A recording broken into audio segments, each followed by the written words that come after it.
বৃষ্টির দিনে এরকম নাস্তা হলে আর কি লাগে। আর ভিতরে ছিল আলুর পুর ভরা মচমচে নাস্তাটা। আসসালামু আলাইকুম সবাইকে।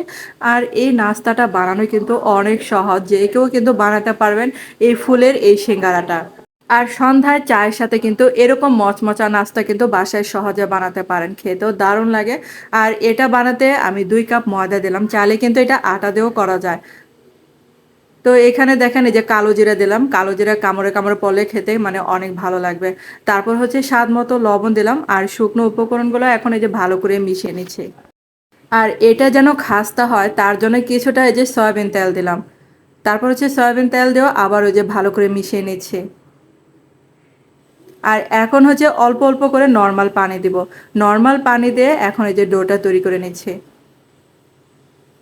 তো এরকম নাস্তা যদি আপনি বানিয়ে দেন, বাচ্চারা তো অনেক খুশি হবে, বড়রা কিন্তু দারুণ পছন্দ করবে। এবং মেহমান আসলে কিন্তু বানিয়ে দিতে পারেন এরকম নাস্তা। আর বন্ধুরা, আপনাদের কাছে ছোট্ট একটা রিকোয়েস্ট, যারা আমার চ্যানেল আজ প্রথম ভিডিও দেখছেন কিন্তু চ্যানেলটাকে সাবস্ক্রাইব করতে ভুলে গেছেন, প্লিজ তাদের কাছে অনুরোধ রইল চ্যানেলটাকে সাবস্ক্রাইব করে আমার পাশে থাকতে পারেন। এখন এই যে তেলের মধ্যে কিছুটা পেঁয়াজ কুচি দিলাম, তারপর হচ্ছে হলুদের গুঁড়া দিলাম, আর দিয়ে দিলাম কিছুটা মরিচের গুঁড়া। আর এখন দিয়ে দিলাম কিছুটা ভাজা জিরা গুঁড়া। তারপর হচ্ছে কিছুটা গরম মশলা গুঁড়া দিয়ে দিলাম। আর এই যে এখানে 2টা মাঝারি সাইজের আলু, মানে 2টা বা 3টা হবে, এখানে সিদ্ধ করা আলু একটু ভেঙে দিলাম। আর এখানে কিন্তু আর কোনো পানি দিব না, তো পানি ছাড়া এটাকে ভালো করে ভেজে নিচ্ছে। আর এই মশলাগুলো দেওয়াতে মানে এটা পুরটা খেতে দারুণ লাগে। আর এখন এই যে কিছুটা লবণ দিয়ে দিলাম। তো গরম মশলা মনে হলো একটু কম দিয়েছে, তার জন্য আরেকটু কিন্তু বাড়িয়ে দিলাম। আর এখন হচ্ছে সমস্ত উপকরণগুলো ভালো করে মানে ভাজা ভাজা করে নিতে হবে। আর এই যে দেখেন এটা কিন্তু ভাজা ভাজা হয়ে গেছে। আর এই যে ডোটা আমি রেস্টে রেখে দিয়েছিলাম, এটাকে কয়েকটা ভাগে মানে ভাগ করে নেব। তো এরকম ভাগ করে নিলে আর কি বানাতে অনেক সুবিধা হয়। আর এই যে দেখেন আমি কিন্তু এই যে ভাগ করে নিয়েছি, মানে জোড়া জোড়া করে নিয়েছি, তাহলে মানে পরে এটা বুঝবেন আর কি কেন জোড়া জোড়া করেছে।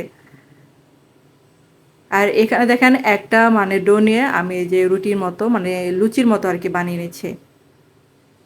এটা বাঁকা তেরা হলো সমস্যা নেই।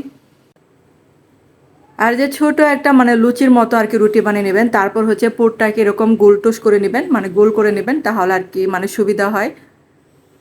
আর এই যে দেখেন আরেকটা কিন্তু লুচি বানিয়ে নিয়েছিলাম, তারপর হচ্ছে এটার উপর দিয়ে দিয়ে দিব। আর এটার ডিজাইনটা একবার দেখলে আপনারা পেরে যাবেন, কারণ অনেক সহজ। তারপর হচ্ছে কাঁটা চামচ একটু চেপে চেপে দিতে হবে। আর এই নাস্তাটা যদি বাসায় বানিয়ে দেন, দেখবেন যে বাসায় সবাই মানে অনেক প্রশংসা করবে এবং জিজ্ঞেস করবে কিভাবে বানালেন।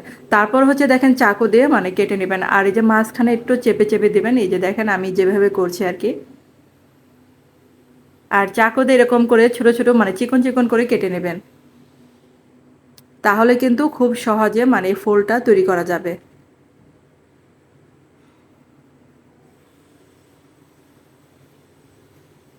আর এই যে দেখেন আমি মাঝখানে একটু মানে পানি লাগিয়ে নিয়েছি, তাহলে দেখেন এই যে সুন্দরভাবে একটার সাথে আরেকটা লেগে থাকবে, একদমই ভাজার পরে খুলবে না।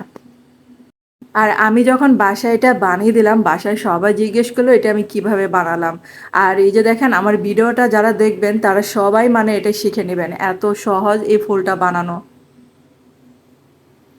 একটার উপর আরেকটা এরকম করে মানে জোড়া লাগিয়ে দিবেন, এই যে দেখেন হয়ে গেল কিন্তু একটা ফুলের মতো। আর এই যে সেম ভাবে কিন্তু সবগুলোই বানিয়ে নেব আমি। এই যে দেখেন 2 কাপ ময়দা দিয়ে কিন্তু আমার এতগুলা নাস্তা হয়েছে। এগুলো কিন্তু একটা জনপ্রতি খাওয়া যায়। তারপর হচ্ছে তেলের মধ্যে এগুলা মিডিয়াম আঁচে মানে মচমচে করে ভেজে নিতে হবে। আমরা যেরকম এই যে সিঙ্গারা ভাজি না, সেরকম আর কি ভেজে নিলে হবে। আর এই যে দেখেন ভাজার পরে কালারটা কি সুন্দর চলে আসছে, একদম এই যে বাইরের সিঙ্গারার মতো। তো এরকম করে মচমচে করে ভেজে নিলে মানে হয়ে যাবে। আর এই যে দেখেন এগুলো কিন্তু ভাজা হয়ে গেছে। আর কালারটা যখন এরকমই চলে আসবে তখনই কিন্তু চুলা থেকে এগুলো নামিয়ে ফেলবেন। আর এটা যেমন দেখতে যেমন সুন্দর, খেতেও কিন্তু বেশ মজার। তো আলুর পুর ছাড়াও আপনারা কিন্তু বিভিন্ন এখানে ডালও দিতে পারেন। তো এই যে দেখেন হয়ে গেল কিন্তু মজার এই নাস্তাটা। আর এই ফুলের নাস্তাটা আপনাদের কাছে কেমন লেগেছে অবশ্যই কিন্তু বন্ধুরা কমেন্ট করে জানাতে পারেন। এই মজার রেসিপিটা অবশ্যই ট্রাই করবেন একদিন।